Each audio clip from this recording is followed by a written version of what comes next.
off the burning cherry with his fingernail and put the cigarette in a small evidence bag. Besides tweezers and evidence bags, Andy carried a number of other essentials: roll of nickels, lockpick set, small magnifying glass, mini tape recorder, Swiss Army knife, pen light, and a bag of salted almonds. Andy liked to be ready for anything. The subway would have been quicker, but Andy chose to walk. It cleared his head.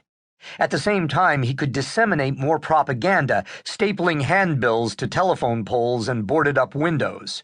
He had papered most of the city with posters, big letters with the heading, "Wanted, Bad Cop," a picture of Aloysius Gray, the deputy commissioner of the Auction City Police Department.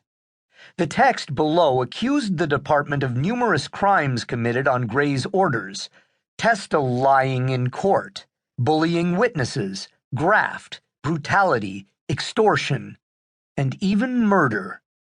He had enough evidence to be sure himself, but not enough to do anything but anger the police.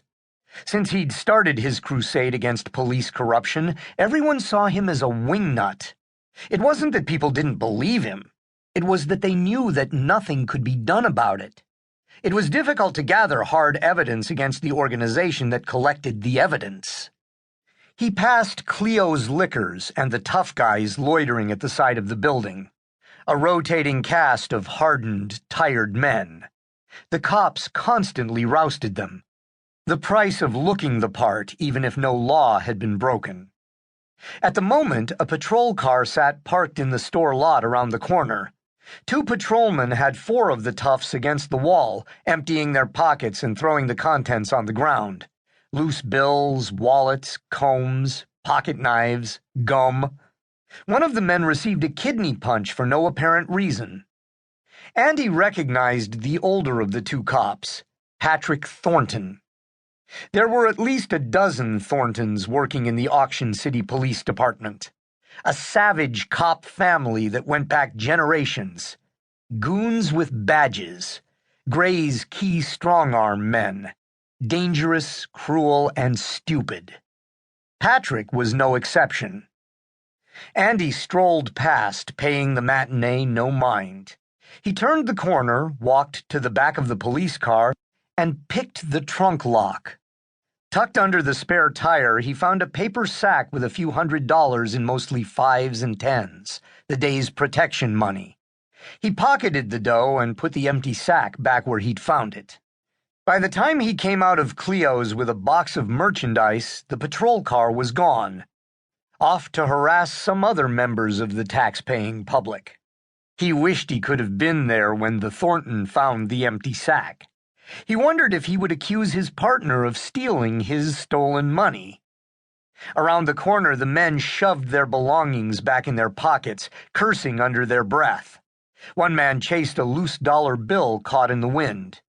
Andy set the box down. Inside, a case of beer, various Roscoe peppercorn pepperoni snack products, 2 bags of Taterville potato chips, a half-dozen donuts, and copies of Playboy, Penthouse, and Hustler. "Courtesy of the ACPD," Andy said. He walked away, feeling like a sidewalk saint. Andy reached the 4th-floor landing of his apartment building. It wasn't the climb that left him out of breath. The excitement of a new, if dubious, case got his heart racing. His investigation of Gray and the police had stalled, idling until new evidence surfaced. Kate Gerard was a welcome distraction. Taking a breather outside his front door, he heard Mrs. Hammond's lock click. When he turned, he caught her peeking from behind the chain. "It's me," Andy said, forcing a smile. She stared at him for a moment, then screamed, "I see you, crazy Andy!" and slammed the door. Andy might have been insulted, but she'd called him that since he'd moved in, even when he'd been a cop. If she'd called him Sane Andy, he'd have worried. It took Andy a full minute to unlock the series of deadbolts and mortise locks that secured his apartment. He had installed an extra heavy door at his own cost, not even bothering to inform the super. Andy didn't consider himself paranoid.